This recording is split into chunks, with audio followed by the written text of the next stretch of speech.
Mantendo a pontualidade britânica, 6h30, vamos começar mais um café da manhã com o ecocardiografista. Hoje, a gente vai conversar sobre a persistência do canal arterial. Nós sabemos que a persistência do canal arterial é um shunt, é uma malformação congênita, onde existe uma conexão entre a aorta descendente e geralmente com o ramo esquerdo da artéria pulmonar. Mas vamos lembrar um pouquinho da anatomia. Nós sabemos que em condições fisiológicas, a mesma quantidade de sangue que passa através da válvula pulmonar é a mesma quantidade de sangue que passa através da válvula aórtica, uma vez que não existe comunicações entre a circulação esquerda e a circulação direita em condições fisiológicas. Então, como nós vimos, existem comunicações a nível atrial, utilizando principalmente o septo interatrial como a região de conexão, e aí vamos chamar isso de CIA. Existem conexões a nível ventricular, quando eu tenho septo interventricular com algum problema de conexão, seja ele a nível de via de entrada, seja ele subarterial ou até pele membranosa. Mas veja, existem também as conexões a nível dos vasos da base. E aí nós temos dois grandes exemplares desse tipo de shunt. A primeira, disparadamente mais comum, é a persistência do canal arterial. É uma conexão, como eu falei, entre a aorta descendente e o ramo esquerdo da artéria pulmonar. Mas vamos entender um pouquinho o que vai acontecer nesse tipo de alteração. Lembrem que na CIA a sobrecarga era de câmaras direitas porque o shunt era pré-tricuspídeo. Na CIV, como através do defeito o sangue passava e ele era automaticamente direcionado para o tronco da artéria pulmonar, a CIV não gerava nenhum tipo de sobrecarga de câmaras direitas, porque os shunts, além da tricúspide, pós-tricúspide, geram sobrecarga do lado esquerdo. E vejam, a persistência do canal arterial, ela se representa como se fosse uma CIV, só que não comunica ventrículo esquerdo com ventrículo direito, mas comunica circulação sistêmica com circulação pulmonar, uma vez que eu tenho uma conexão entre a aorta descendente e o ramo esquerdo da artéria pulmonar. Mas, gente, vamos tentar lembrar um pouquinho da embriologia cardiovascular. Eu preciso lembrar que o canal arterial ele tem origem embrionária no sexto arco aórtico esquerdo. E ele vai conectar o tronco da artéria pulmonar com a aorta descendente, próximo àquela região do istmo aórtico. Agora presta atenção, quando a gente fala conexão com o tronco da artéria pulmonar, matematicamente eu só quero que vocês compreendam que essa conexão não é diretamente com o tronco, ok? A conexão vai ser da aorta descendente com, geralmente, quase que 90% dos casos, com o ramo esquerdo da artéria pulmonar. Mas os da base, onde você olhou direitinho o tronco da artéria pulmonar, está observando direitinho o ramo esquerdo. Quando você colocou o colorido, você não identificou aquele fluxo vermelho de alta velocidade entrando no ramo esquerdo da artéria pulmonar. Veja, se você não visualiza isso, isso não afasta a presença do PCA. Lembra que em algumas situações eu posso ter o shunt entre a aorta descendente e o ramo direito da artéria pulmonar. E aí eu preciso ensonar melhor o ramo direito. E aí você vai fazer isso lá no meu corte supraesternal. Lembra que logo posterior ao arco aórtico vai ter uma bolinha. Essa bolinha é o ramo direito da artéria pulmonar, visto em situação transversal. Então, se você fizer o seu supraesternal e identificar sangue vindo da aorta descendente em direção ao ramo direito da artéria pulmonar, e aí você vai ver isso em vermelho ou vai ver em azul. Se vem da descendente para o ramo, mas nós vamos ver isso geralmente turbulento, né? Mas se eu tivesse que escolher uma cor, eu veria uma cor azul, vindo da aorta descendente para o ramo direito.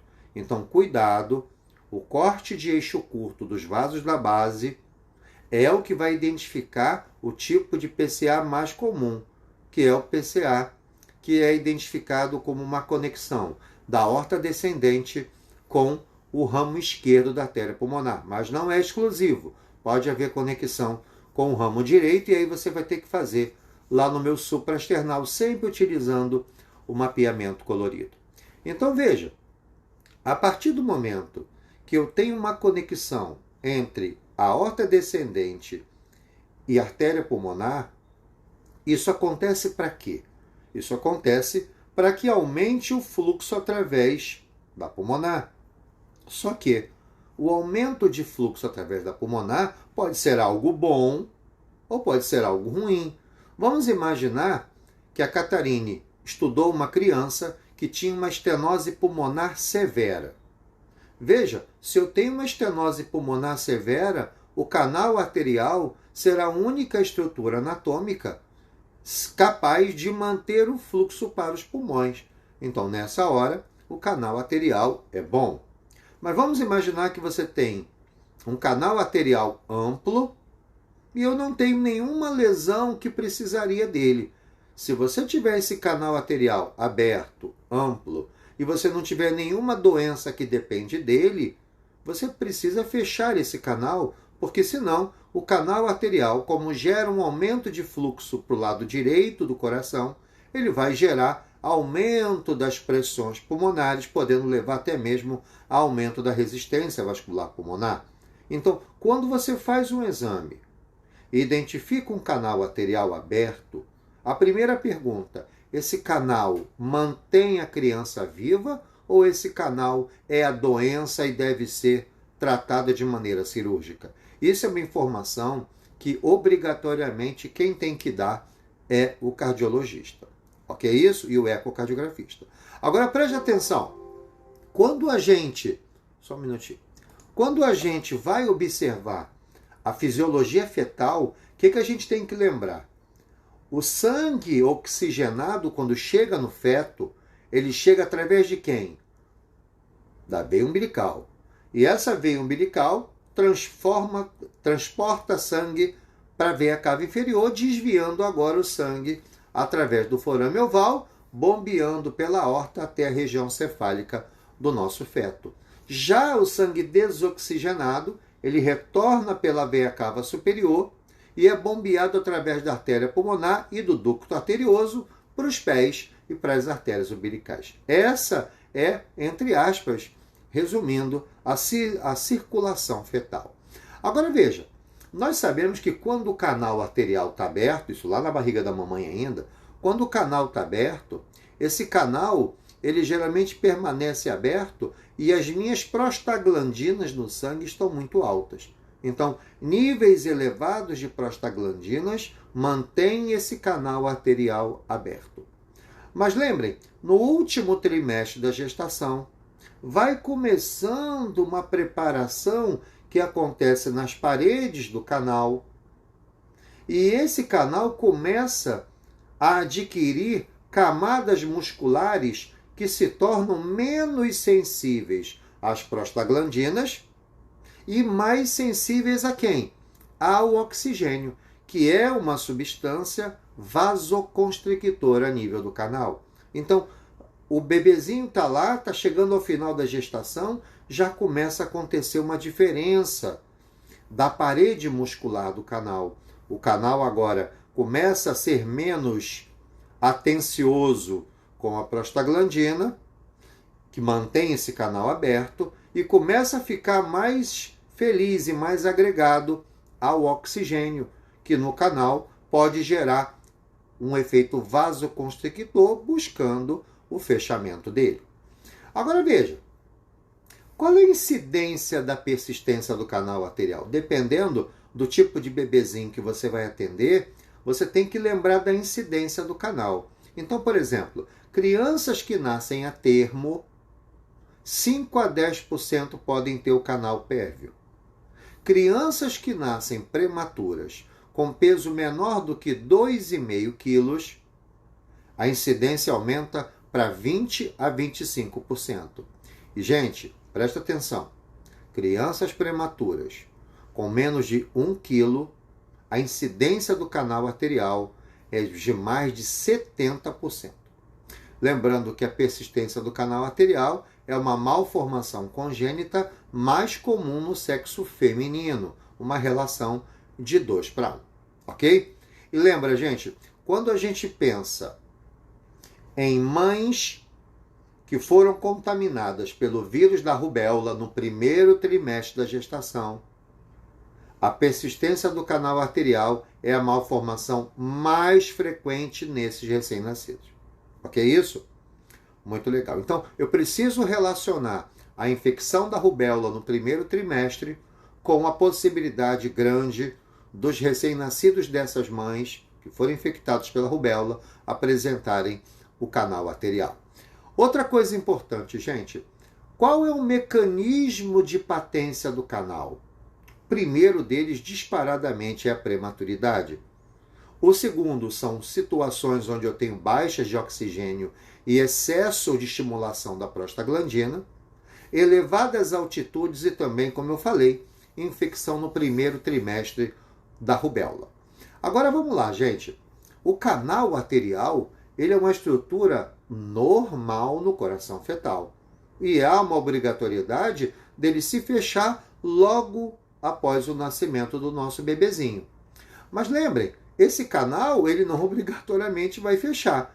Ele pode permanecer aberto após o nascimento e aí se transforma em uma malformação. Eu agora preciso tratar esse canal uma vez que ele não seja o mantenedor de vida desse bebê. Porque veja, como eu falei, se eu tiver situações onde eu não tenha fluxo para a circulação pulmonar, quem vai garantir isso é o canal. Agora presta atenção, gente.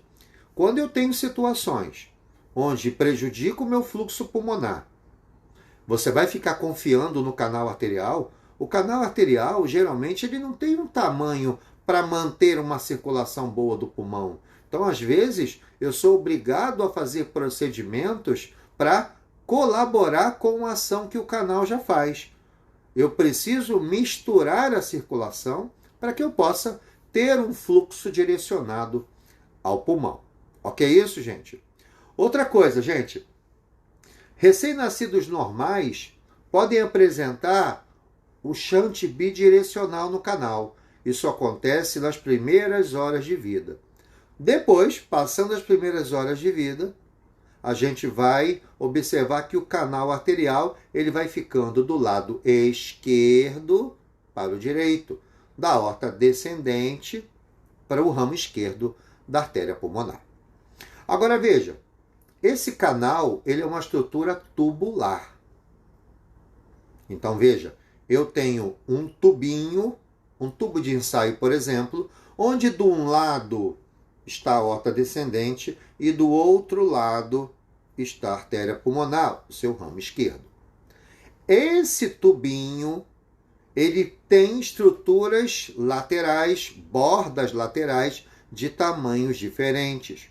Geralmente, a conexão desse tubo, desse canal, com a aorta descendente é maior do que a conexão desse tubinho com a artéria pulmonar. Como a extremidade do canal conectado na artéria pulmonar é menor, quando esse canal começa a se fechar, é a partir dessa extremidade, a da extremidade menor, é que começa a acontecer o fechamento do canal. Ok, gente?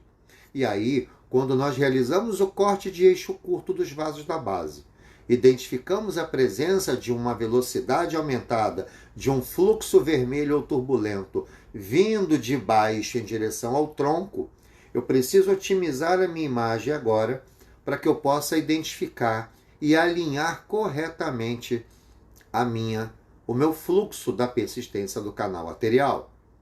E isso, às vezes, amigos, não é tão fácil. Eu preciso, às vezes, posicionar o meu transdutor, fazer uma angulação na imagem, para que você possa não somente avaliar se aquele fluxo está vindo realmente do ramo esquerdo, da aorta descendente, para o ramo, e se ele é realmente o maior fluxo. Porque muitas vezes, Raquel, quando você faz o seu corte de eixo curto a nível dos vasos da base, aquele ramo esquerdo que você está vendo, ele geralmente não está identificando a porção mais anterior do tronco. Então, às vezes, eu preciso fazer uma movimentação, uma mobilização da sonda para tentar ampliar a conexão entre a aorta descendente e o ramo esquerdo da artéria pulmonar. Agora, gente, a gente sabe que às vezes, num paciente adulto, se a criança se desenvolve em idades mais avançadas, às vezes é difícil você ver um canal arterial num adulto devido à qualidade de imagem. Mas qual vai ser a grande dica da presença de um canal arterial aberto? São a sobrecarga de câmaras esquerdas.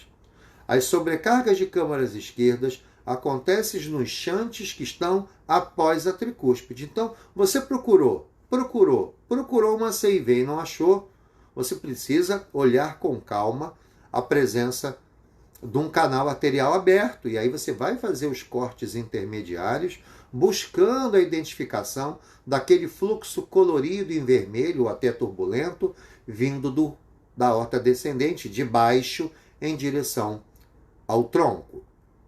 Agora veja, o que você tem que entender dos mecanismos de fechamento do canal? O canal arterial, geralmente, ele fecha até em 48 horas.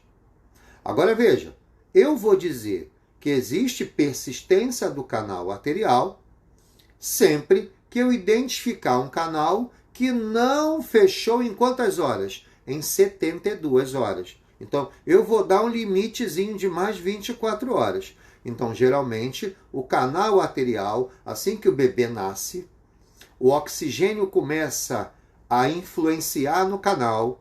O canal, a sua parede muscular se tornou menos sensível à prostaglandina. Isso faz com que agora o canal comece a se fechar. Então, em torno de 48 horas, aquele canal fisiologicamente se fecha. Se depois de 72 horas de nascimento o canal permanecer aberto, agora você já está de frente da chamada persistência do canal arterial. E lembrem, gente, a criança prematura, ela nasceu antes da hora. Então, lá no reloginho biológico, o canal arterial ele vai demorar mais para fechar. É como se esse bebezinho estivesse ainda na barriga da mamãe. Então, o canal arterial de um prematuro, ele permanece aberto por um tempo mais prolongado. E lembrem, esse fechamento fisiológico do canal arterial, ele vai acontecer em 2 estágios. O primeiro estágio nós chamamos de constricção funcional, que acontece até 24 horas de vida. E a segunda etapa é o fechamento anatômico, que, como eu te falei, pode durar até 72 horas. Se após 72 horas o canal não fechar, agora você tem a presença da doença, a persistência do canal arterial. Lembrem, o fechamento pós-natal funcional do canal de um bebezinho a termo, ele ocorre geralmente, como eu falei, em 10 a 15 horas de vida. E o fechamento permanente com 5 a 7 dias, podendo em alguns pacientes demorar até 21 dias de vida. Então, eu preciso acompanhar essas crianças portadores do canal arterial. Agora veja, fisiopatologia do canal. O que vai fazer esse canal ser mais hemodinamicamente importante ou não? Primeira coisa, o tamanho e a forma do canal. Segundo, como está a resistência vascular sistêmica e a resistência vascular pulmonar? Vamos imaginar que você tem uma resistência vascular sistêmica muito alta. Obviamente, se o canal está aberto, eu vou ter um desvio do sangue da aorta descendente para o ramo esquerdo da artéria pulmonar. Então, eu sempre tenho que raciocinar comigo se aquele canal ele acontece para manter o bebê vivo, em condições onde não esteja acontecendo a ida de sangue para a artéria pulmonar, por exemplo, uma agenesia pulmonar, uma estenose pulmonar crítica, ok? E lembre uma coisa, se você tiver situações muito graves, como um estreitamento grave da porção descendente, da aorta descendente, mais superior, o canal vai estar em sentido contrário. Agora o canal vai me ajudar. Só que ao invés dele ter fluxo da esquerda para a direita, ele vai ter da direita para a esquerda. É uma garantia que eu tenho de alimentar a circulação sistêmica. Então, o canal arterial sempre tem que ser estudado com muita calma, porque senão você acaba perdendo a identificação do sentido do fluxo do canal. E outra coisa, né, gente? Outra coisa que vai depender também é o gradiente de pressão entre a aorta e a artéria pulmonar. Se a artéria pulmonar tiver uma pressão muito alta e a aorta descendente menor, o meu shunt através do canal será direita, esquerda. É assim que se movimenta o sangue dentro do coração. Agora veja, quais são os fatores que levam ao fechamento funcional do canal? Primeiro, vai diminuir a quantidade de fluxo que passa através do canal. Porque agora começa com um bebezinho nasceu, a placenta é isolada e agora cai a resistência vascular pulmonar e agora o sangue começa a entrar bonitinho dentro da artéria pulmonar. Se ele entra dentro da artéria pulmonar mantendo um bom fluxo, o gradiente entre a aorta descendente e a pulmonar, que era grande, agora começa a se tornar zero. E aí esse fluxo bom através do ramo da artéria pulmonar e do tronco vai fazer com que esse canal não movimente mais sangue. Outra coisa, com a diminuição da produção de prostaglandina ou com a redução da sensibilidade da parede muscular do canal, a prostaglandina agora não ativa mais a vasodilatação do canal. E o mais importante, ele agora não gosta mais da prostaglandina, mas ele adora o oxigênio. E o oxigênio tem uma ação constrictora no canal. Então são essas coisas que vão favorecer o que nós chamamos de fechamento funcional do canal. Outra coisa importante, quando eu olho esse fluxo através da aorta descendente para o ramo esquerdo da artéria pulmonar, a gente geralmente precisa visualizar esse fluxo utilizando a parede lateral do vaso. Quando você consegue obter com o seu corte, Cristiano, a parede lateral do vaso, nós temos uma sensibilidade de 96% e uma especificidade de 100% para você ver o canal aberto. Então, veja, cuidado. Às vezes os vasos da base, o eixo curto dos vasos da base clássico, pode não visualizar o canal, o fluxo do canal. Às vezes eu preciso posicionar melhor o transdutor para pegar bordas laterais desse ramo e aí poder realmente não somente identificar, mas também medir as bordas e calcular os gradientes através do canal. Agora presta atenção. Qual é a fisiopatologia do canal?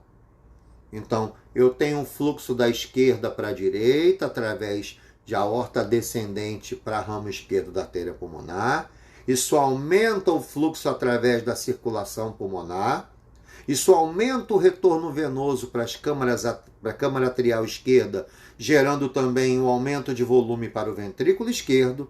Esse aumento de volume para o ventrículo esquerdo aumenta as pressões diastólicas finais do ventrículo esquerdo.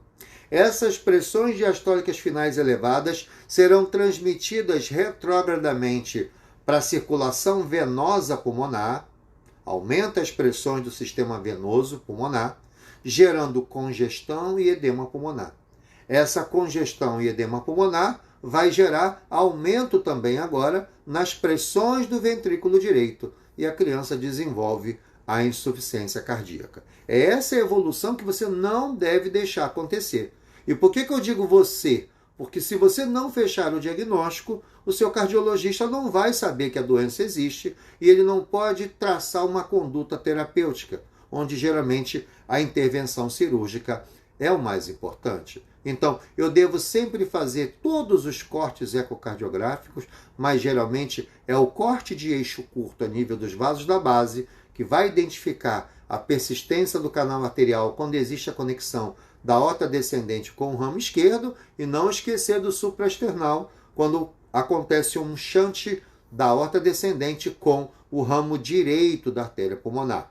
Isso a gente não pode esquecer. E, para finalizar o bate-papo de hoje, eu queria conversar com vocês um pouquinho sobre uma classificação do canal arterial, que é a classificação de Krichenko. Então presta atenção. Quando você encontra o canal arterial, obviamente isso não vai ser feito pelo eco, geralmente é a hemodinâmica que identifica o tipo de canal. Existe uma classificação. Essa classificação divide os tipos de canal em 5. Tipo A, tipo B, tipo C, tipo D e tipo E. Vamos devagarzinho falar sobre o tipo A. O tipo A é como se fosse uma conexão entre a aorta e o tronco da artéria pulmonar através de um funil. Eu tenho um canalzinho, eu tenho um tubinho entre um e o outro. E aí eu tenho uma bordinha de um lado e uma bordinha do outro, tá? Então, esse é o tipo A. Ou seja, o canal arterial é como se fosse um funil. Sendo que o lado esquerdo do canal, ok? Aquele que está na aorta descendente, ele é maior do que o lado que está na artéria pulmonar. Então, é como se fosse um funilzinho. Aqui em cima está a aorta descendente, aqui embaixo está o ramo esquerdo da artéria pulmonar. Então, o canal em forma de cone é o tipo A. Veja, o canal tipo B, ele é um canal mais curtinho. E, na verdade, nós chamamos o tipo B de janela. Então, é isso, ó. A aorta e a artéria pulmonar. Elas estão coladas, olha lá, e tem um buraquinho entre elas. Ok? Essa janela entre elas é o canal arterial do tipo B. Ok? Então, tipo A é uma estrutura, ok? Eu tenho lá aquele conezinho, onde a extremidade para a aorta é maior do que a extremidade pulmonar. Tem o tipo B, que é uma janela, é uma conexão, como se fosse uma CIA, ok? Tem um buraco na conexão dos dois. O tipo C já é um canal tubular agora. Agora eu não tenho diferença, amigos, de tamanho da extremidade da aorta e da pulmonar. É um tubo, ok? Então, a diferença do tipo A para o tipo C é que o tipo A, ele também é um tubo pequenininho, quase que um cone, mas a borda conectada na aorta descendente é maior do que a borda conectada na pulmonar. Já o tipo C, ele é um canal tubular onde as extremidades são iguais. Existe também, gente, o tipo D, que é muito mais raro, que é onde você tem um canal sacular. Eu tenho uma extremidade menor de um lado, menor do outro, e no meio fica parecendo um aneurisma. É um saco. Ok isso? Como se fosse a bala que a gente chupa. De um lado está fechadinha, do outro lado está fechadinha, a bolinha no meio. Esse aspecto de bala é o canal arterial do tipo D. E o tipo E, gente, é o tipo de classificação do canal onde ele é dependente do ducto. Vai depender dos padrões de fluxo através do canal. Então, essa apresentação do tipo A, tipo B, tipo C, tipo D e tipo E são características que devem ser observadas quando se faz o exame de hemodinâmica. Dificilmente a gente vai identificar isso utilizando o ecocardiograma. Agora veja, quando eu olho o canal arterial e o shunt é à esquerda à direita, eu fico mais tranquilo. Está aumentando o fluxo para o lado direito do coração. Quando eu olho para esse fluxo, ele é bidirecional, ou seja, da direita para a esquerda na sístole e da esquerda para a direita na diástole, atenção, existe um momento onde as pressões do território pulmonar já se mostram maiores do que o sistêmico. E agora começa a aparecer sangue em direções opostas. Vai, volta. Da direita para a esquerda na sístole, da esquerda para a direita na diástole. Então, esses tipos de padrão é importante que a gente conheça, uma vez que esse tipo de apresentação pode incorrer numa maior gravidade. Então, quadro clínico vai depender do tamanho do canal. Canais maiores geram taquipneia, edema pulmonar, pode acontecer mais infecções pulmonares, ok? E o exame físico, aquele exame que você já faz no bebezinho quando nasce. Agora, presta atenção. Existe um papel muito importante do ecocardiograma, que é identificar as repercussões hemodinâmicas do canal. Então veja, quando um canal tem um diâmetro maior do que 1,4 milímetros, com fluxo de alta velocidade, e quando você mede o seu ato esquerdo e mede a sua aorta e faz a relação AE sobre AO, e você identifica valores acima de 1,4, com câmaras esquerdas dilatadas, sendo observado roubo na aorta abdominal, esse tipo de canal obrigatoriamente deve ser fechado de maneira intervencionista. Geralmente, o canal arterial a gente fecha através de tratamento percutâneo com a colocação de um coil nessa região que conecta a aorta descendente com o meu ramo pulmonar. Ok, gente? Então, é dessa maneira que a gente finaliza a persistência do canal arterial, uma doença bastante interessante do ponto de vista do ecocardiograma. O ecocardiograma ajuda demais a identificação dessa condição. E lembrando, né, não esquecer nunca do estetoscópio. O canal arterial tem o chamado sopro maquinária, aquele sopro que ele permanece tanto audível na sístole quanto na diástole. Então, já queria aproveitar, convidar vocês amanhã. Amanhã o nosso encontro pela manhã será sobre tetralogia de Fallot. Vamos conversar talvez sobre uma das patologias congênitas mais ricas em relação aos achados ecocardiográficos. Um grande abraço a todos e a gente se encontra amanhã de novo às 6h30 para falar sobre tetralogia de Fallot. Um grande abraço, amigos.